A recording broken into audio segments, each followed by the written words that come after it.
Boa tarde, galera. Aqui quem fala é a Brena Lacerda. Boa tarde, eu sou a Carol Maia e você vai curtir mais um Falando Série. Filmes, seriados, lançamentos e dicas. Falando Série, um oferecimento da Rede Cine Show.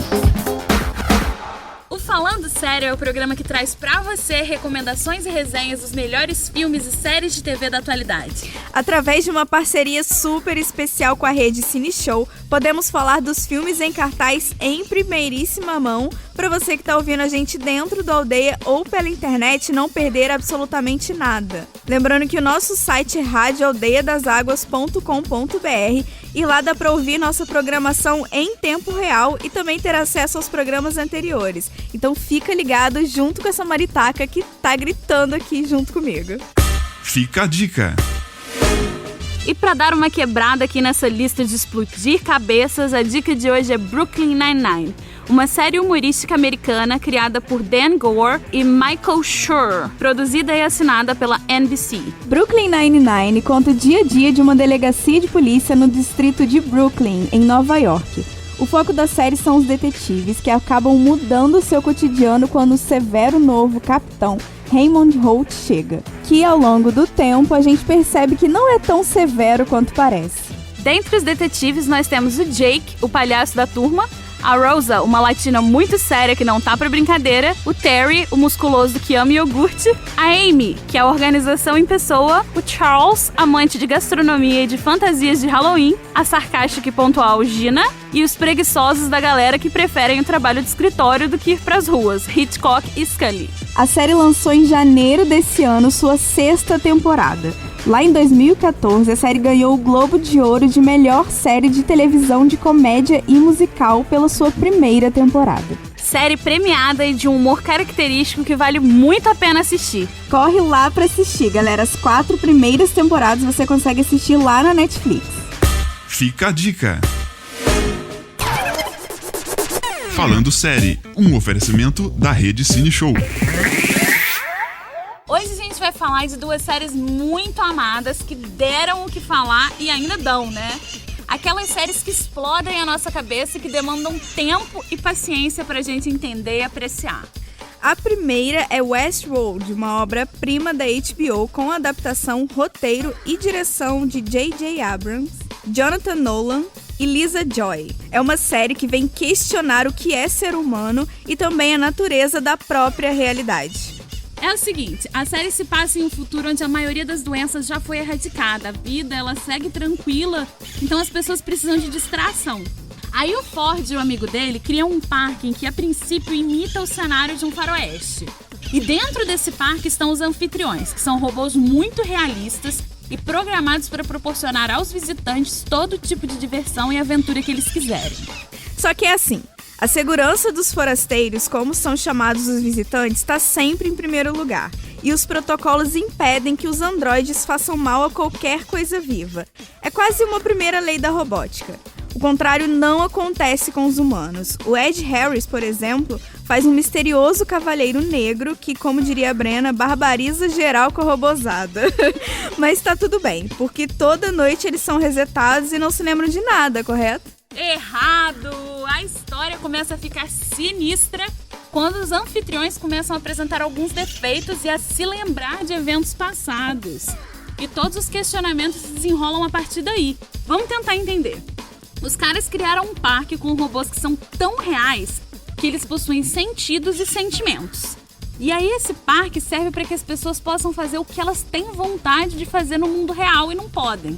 Elas podem cavalgar, elas podem brincar, elas podem machucar, estuprar, matar, fazer o que quiser, que tá tudo bem, porque aqueles que eles machucam não são humanos, né?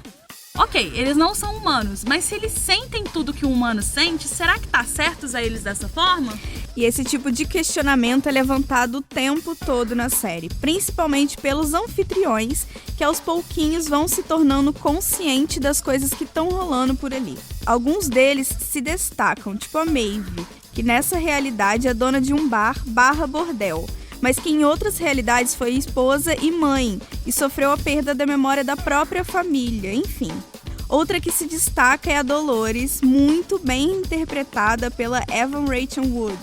Ela é filha de um fazendeiro, uma menina ingênua e pura, mas que apresenta inúmeros questionamentos que, pelos técnicos do parque, são tratados como defeitos.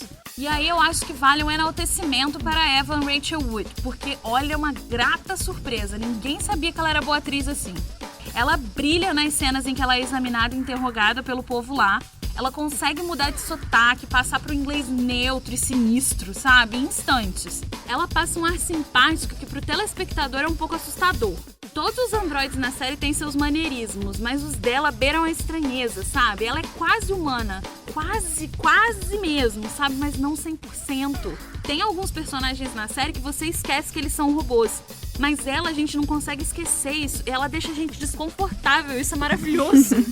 Outro que fez bonito também foi o nosso brasileiro Rodrigo Santoro, no papel do vilão do mundo do faroeste. E é super irônico, mas a crítica considerou essa a interpretação mais natural e menos robotizada dele. Justamente quando ele faz um papel de robô. É bobagem gastar tempo de programa enaltecendo quem já é grande, como o Ed Harris e o Anthony Hopkins, mas como sempre, estavam impecáveis, agregando ainda mais valor à produção. Agora, falando do visual, como toda série da HBO tem muita nudez, então eu tiraria as crianças da sala para assistir. Os androides, quando eles são armazenados ou inspecionados, eles estão sempre pelados.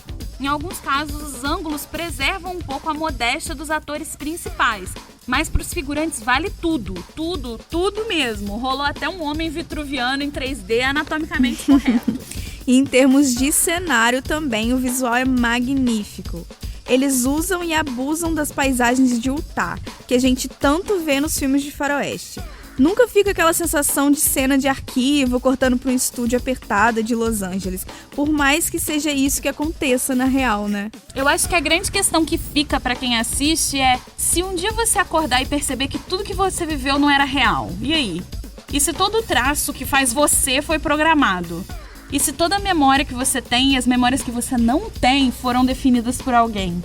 E se as suas reações, as suas falas e tudo isso foi criado a dedo por alguém para te construir? E se você descobre que esse alguém tem propriedade sobre você e sobre o seu destino? E o pior, e se você descobre que esse alguém te criou com tudo que você tem, simplesmente para que você fosse usado para satisfazer os desejos e as vontades das outras pessoas? O que você faria? These violent delights have violent ends. Esses prazeres violentos têm fins violentos, já dizia Shakespeare, né? Então, para saber o que rola quando todos esses questionamentos surgem, você vai precisar assistir a série. Porque agora a gente vai falar de outra produção que explode ainda mais a nossa cabeça. A super famosa Black Mirror da Netflix. Black Mirror é uma coisa única na TV, não tem nada minimamente parecido. Isso não é exagero, eu não tô exagerando. A série usa um formato que ficou bastante conhecido nos anos 50 com The Twilight Zone, onde cada episódio era um conto fechado. Em Black Mirror, o criador, que é o Charlie Brooker, ele usa o estilo para colocar o dedo na maior ferida da nossa geração. O uso excessivo da tecnologia, como ela afeta as nossas vidas e até onde a gente é dependente dela. A série usa um humor cínico, suspenses e situações extremamente desagradáveis para dar um soco bem forte no nosso estômago, porque infelizmente é muito real. A tecnologia é só uma piada na realidade, uma distração para a verdadeira mensagem que está sendo passada ali. Criando cenários distópicos, seja no presente ou em algum futuro próximo, Black Mirror passa a explorar os vícios da sociedade, usando exageros tecnológicos. É uma espécie de cavalo de Troia. Você acha que o problema são os celulares, as conexões, mas não, o culpado tá ali o tempo todo. A imperfeição humana. Da exposição total em redes sociais, da cobertura excessiva da mídia sobre a vida alheia, do voyeurismo criado por reality shows, Black Mirror é certeira em seus roteiros nada otimistas. Uma certa sensação que estamos à beira de um precipício moral começa a se desenvolver a cada episódio. Porém, em momento algum soa como um profeta do apocalipse ou muito menos como um textão do Facebook contra a tecnologia. Longe disso. Enfim, Black Mirror é terrivelmente perturbadora porque em diferentes intensidades a gente já sentiu ou já pensou muitas das coisas que são exibidas ali. Black Mirror é apavorante porque algumas das tecnologias mostradas na série já existem no mundo real e elas só precisam ser exploradas para gerar todos aqueles problemas. Black Mirror é absurdamente inteligente e vocês precisam assistir pra entender por quê. Não dá pra falar muito de elenco, porque cada episódio é uma história. A série não é contínua, então o elenco muda o tempo todo. Mas podemos destacar a atuação do Jesse Plemons, por exemplo, em USS Callister na 4ª temporada. Ele é um ótimo ator, ele consegue ir bem na comédia e no drama, e aqui ele tem um personagem complexo. Dentro do jogo, ele é um vilão carrasco e caricato, que consegue amedrontar e criar uma tensão. Mas onde ele acerta mesmo é no seu personagem na vida real. Ele consegue transmitir apenas com o olhar as frustrações e angústias que ele sofre. É um trabalho contido e muito bem feito. Gente, e a Bryce Dallas Howard em Queda Livre na 3ª temporada? Ela teve uma tarefa muito difícil. A personagem dela é superficial e irritante aos nossos olhos, mas ao mesmo tempo ela tem a obrigação de gerar empatia, já que o episódio todo acompanha a jornada dela. Ela precisa nos conquistar, tem que ter as emoções, mas sem poder se expressar muito. E ela fez isso de forma brilhante e por isso foi indicada ao prêmio SEG da categoria de melhor atriz em série dramática. A Hayley Atwell também estava impecável em Volta Já, lá na 2ª temporada. Esse é um episódio muito sensível e ela estava excelente. Sua personagem passa por um turbilhão de emoções, há explosões dramáticas, mas durante todo o episódio a gente vê o sentimento que ela passa sendo transmitido pelo olhar dela.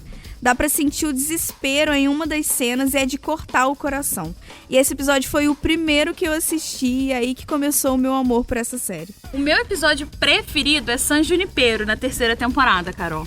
Porque ele é o único que, em vez de me deixar com medo, me deu esperança de que essas tecnologias vão ser usadas para trazer felicidade e conforto para as pessoas, sabe? Em San Junipero, a gente vê 2 jovens se apaixonando nos anos 70. Isso aquece o nosso coração de um tal jeito, é lindo e maravilhoso e vocês vão ter que assistir pra entender por quê, como eu sempre digo. Ai, San Junipero é a coisa mais linda. Ele é um refresco pra gente que tá lá tão imersa na série. A gente fica com aquele sentimento que vai dar ruim a qualquer momento, como é tão comum na série, esperando aquela crítica social que vai fazer a gente largar a tecnologia por alguns instantes. Mas outra coisa nos é apresentada, como você mesma disse, dá esperança, né? E qual que é o seu preferido, Carol? Olha, é muito difícil escolher um preferido, eu nunca consigo fazer isso. Mas se for pra pensar aqui, um que sempre me vem à cabeça é Urso Branco. Sempre lembro dele, me dá uma agonia, porque eu fiquei assim, muito agoniada o episódio inteiro. Primeiro você acha que a personagem principal tá, sei lá, num futuro distópico, fugindo de pessoas que querem atacá-la. Depois você percebe que, na real, ela tava sendo punida dentro de uma espécie de reality show. E é bizarro a gente pensar que isso existe na vida real, só que em outros níveis, né? As pessoas, principalmente na internet, onde é possível o anonimato, e a mídia também, fazem esse papel muitas vezes de acusador e de carrasco. Aponta o dedo, vai lá e pune. E, cara, isso é bizarro. Urso Branco é um dos episódios mais marcantes, né, Carol? Eu acho que é um dos que mais coloca o dedo na ferida. Porque, cara, aquilo é um tipo de zoológico, né? Onde as pessoas podem assistir, fotografar, filmar uma pessoa ser cruelmente punida sem nem ter memória do crime que cometeu. E a gente meio que questiona, né? É justo isso? Mas, cara, olha o crime dela também, né? E sendo justo ou não, quando a gente simplesmente assiste isso, dá ibope pra essa punição. É onde que isso nos coloca, né? E o interessante é que esse episódio é um dos poucos que tem ligação com outro episódio. Muita gente não percebeu, mas lá na frente, em um outro episódio, a gente consegue ver atrás, na TV, uma petição sendo feita pra dar fim à tortura dessa personagem. Isso pra mim foi bem interessante. Bom, Brena, e não só de opinião boa vive Black Mirror, né? A série é sensacional e eu recomendo ela de olho fechado. Mas infelizmente eu sinto que ela vem se perdendo nessas 2 últimas temporadas. Pra mim, muito do mesmo tá acontecendo. Eu não sinto mais aquela emoção, sabe? Aquela agonia, não fico mais pensativa sobre todos os aspectos que a série nos coloca. É só mais uma série que eu tô ali assistindo. E eu tenho visto bastante gente dizendo o mesmo também. Então, assim, ou a série realmente se perdeu, ou a gente que acabou se acostumando com todas as críticas que ela nos traz e todos aqueles sentimentos que a gente tinha já não aparecem mais. Não tem mais o mesmo efeito que antes. Olha, já dá mais um episódio de Black Mirror aí, hein? Fica a dica! E a minha dica de filme hoje pra você é uma comédia romântica tão doce que você vai precisar de um pouquinho de insulina depois de assistir. A Netflix tem acertado muito nos últimos lançamentos desse gênero.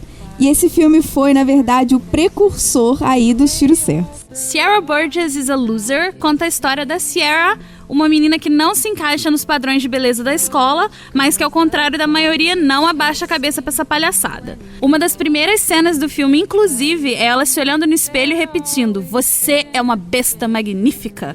E isso é muito empoderador no meu ponto de vista. A Sierra é vítima de uma pegadinha da líder de torcida Verônica. Ela vai lá e dá o telefone da Sierra para o Jamie, um menino bonitinho aí, fingindo ser o dela.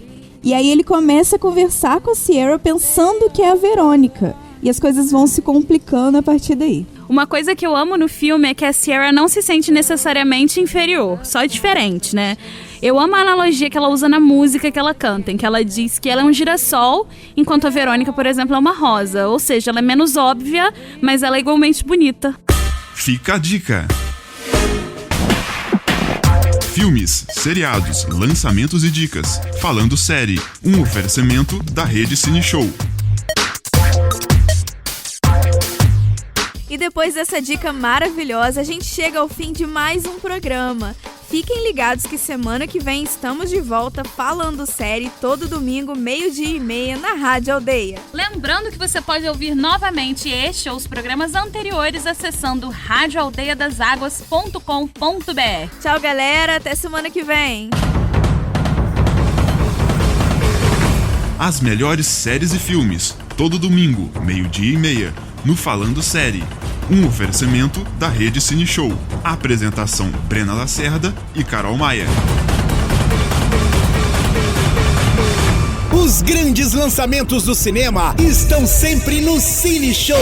Neste mês, venha sentir toda a adrenalina com Velozes e Furiosos, Hobbs & Shaw, com Dwayne Johnson e Jason Statham. E ainda, Era Uma Vez em Hollywood, o 9º filme de Quentin Tarantino. Nada a Perder, parte 2. E o terror Brinquedo Assassino. Boa noite, gente. Tudo isso e muito mais você só encontra no Cine Show. Cine Show, um show de cinema.